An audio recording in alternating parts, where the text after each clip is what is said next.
Morning. It's currently 5 o'clock in the morning. The sun hasn't quite come up yet. Not over these hills. It's sun's up, but just not over the hills. Anyway, I've got a few last minute things I need to get off out of the van, and then we'll be heading off at 7. There she is.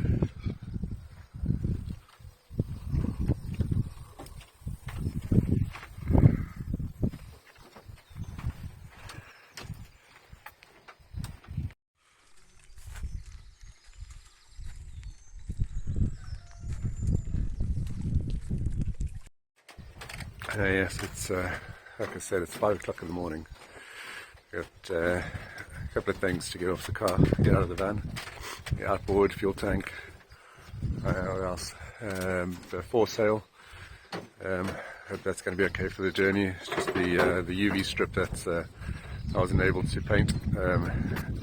Wanted to try the approach of painting it with latex. Apparently you can paint it with exterior grade latex paint, and that keeps the UV strip going for another 2 years. Yeah, so let's try and hoping to do that. Just didn't get time.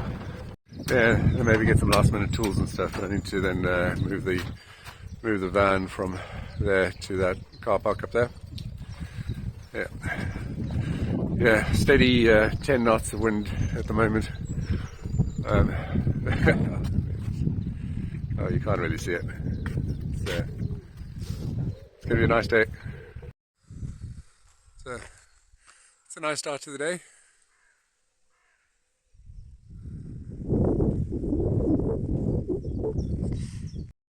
So, unloaded everything, moved the van.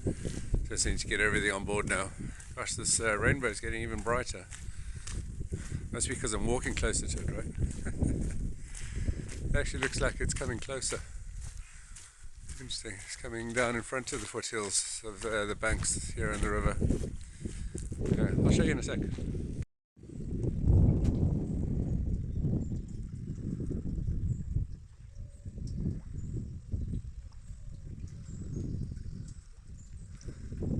So what do you reckon? Is that coming down in front of the hills? I think it is. Anyway, I don't know where the nice day's gone. This freaking drizzle has just pulled in. Anyway, it's still got an hour and a half to have breakfast, and hopefully this rain will pass. Right, we are underway. Captain Nick at the helm, and pushing along with this little outboard. It's been a frickin' faff to try and get it rigged up, and we don't have our head sail installed yet, so that's a bit of a shame. Otherwise we could have gyp sailed out of here. Yeah, we're underway.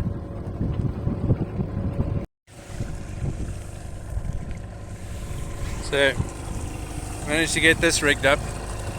Got a tiny bit of cavitation, but not much. But we're only doing about 2.5 knots. Anything faster than that, and we get some serious cavitation. I need to get some anti-cavitation plates for this outboard. But I'm also going to reposition this bracket and possibly put a different bracket in, because that's not ideal. I could probably get another 4 inches deeper in the water, and then the anti-cavitation plates will give us more propulsion. At 75% throttle, I reckon we could probably get 5 knots.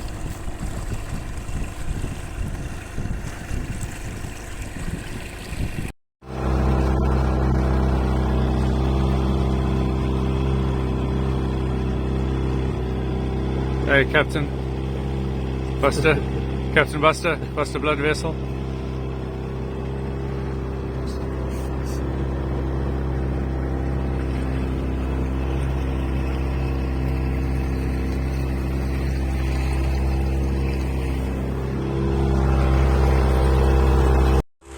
There's a cool factoid for you history buffs.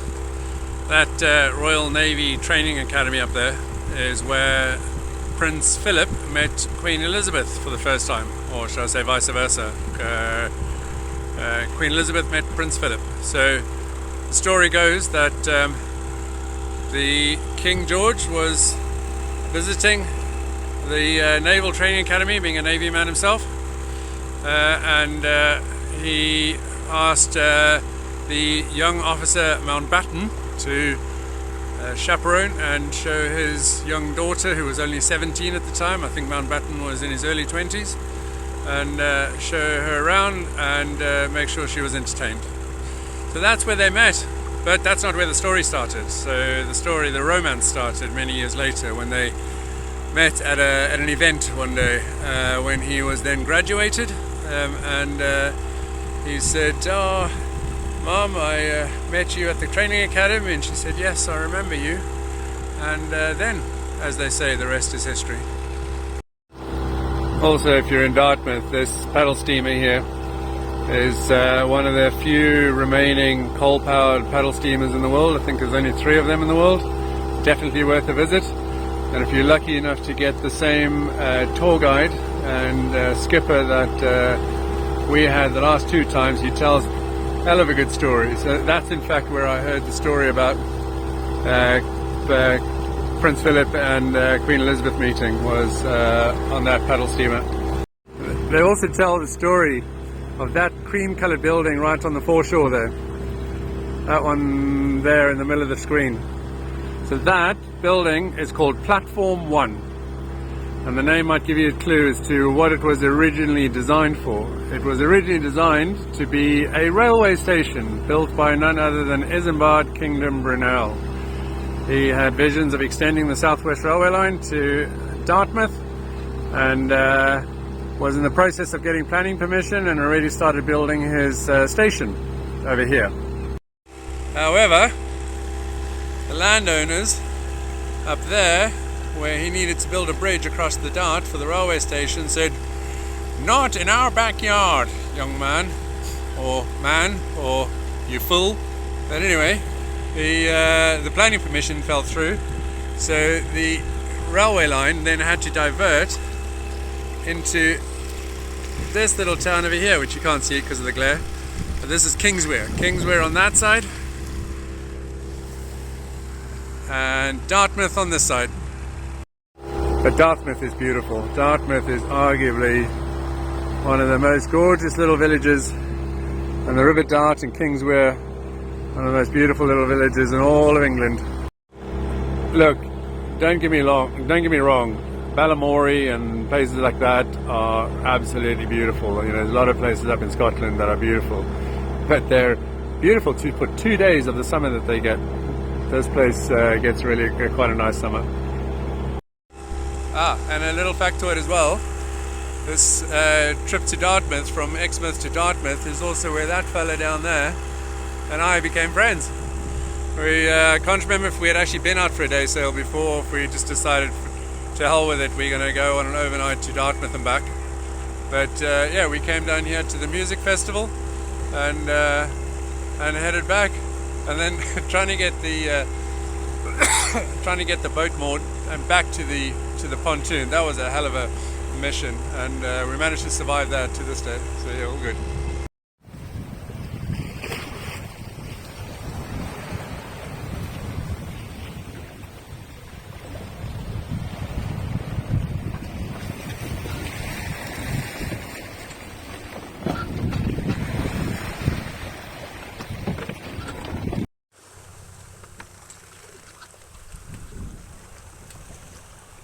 Beautiful sail today.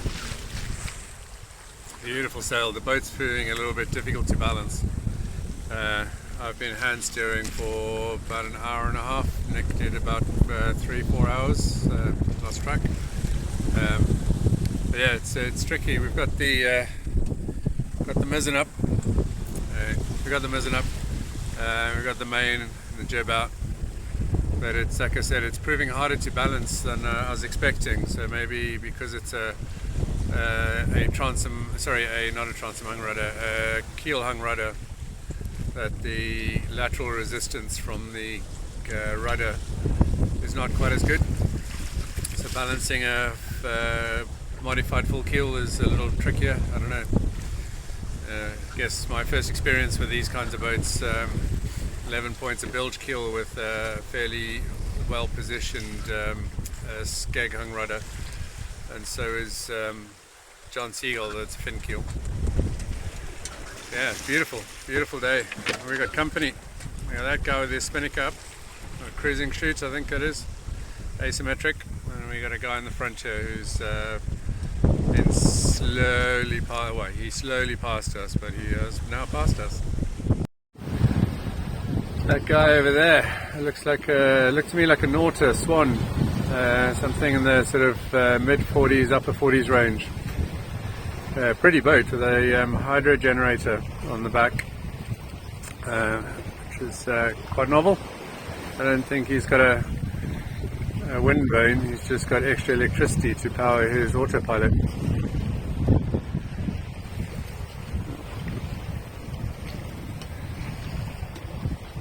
Next taking a break, chatting to all the pretty girls. YouTube.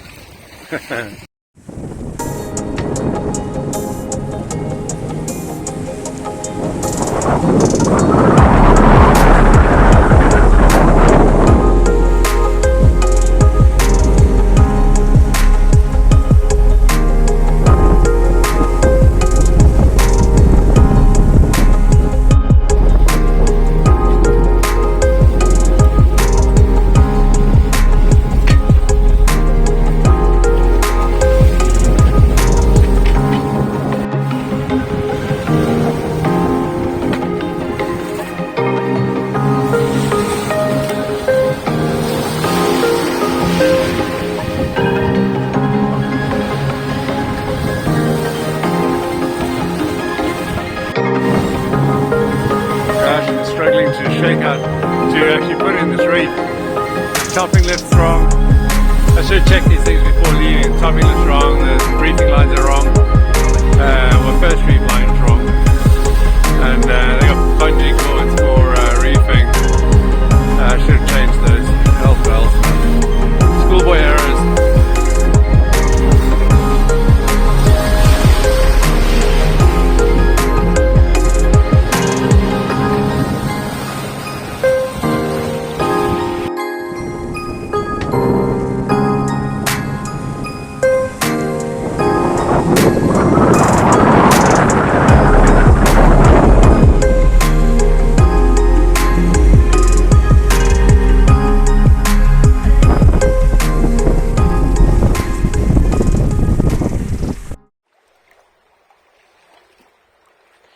We anchored last night just off the Needles there. There's a bay just around this little headland there called Allen Bay, I think that's what it's called.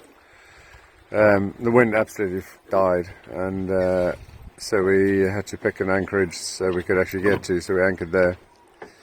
Put 2 anchors down. Yeah, not the best sleep, but we managed to get a sleep. So the tide had already turned by the time we left this morning, but not too heavily, so we had a job lifting the anchor up, but have for the most part been drifting. So we've got the jib up, had the jib up since we left, and also got the mizzen up, but there's absolutely no wind to speak of. I think once we get out of this maelstrom we've got a bit more boat control. Then you see, there's no wind, that's how far we've come in 2 minutes. I think we're doing 3.6 knots just on the force of the current. Oh, anyway, I guess it forces us to sail off bob, depending on your perspective. Morning, Nick. You sleep alright? Like a baby. Like a baby. Like a baby. For 45 minutes.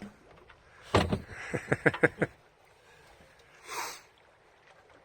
because I didn't have plenty of snoozes yesterday. Oh yeah. Yeah, I must say I really enjoyed this. But you slept Friday night. I hardly slept Friday night. Like my hat.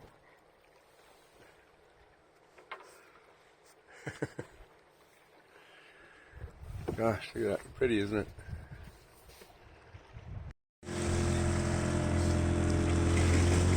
Gosh, we have more or less arrived. So we have to go under the bridge and then tie up at Itchen Marine. But we've got royalty in the house. Queen Mary 2 is here. I would go around the other side and take a closer look, but not with this outboard.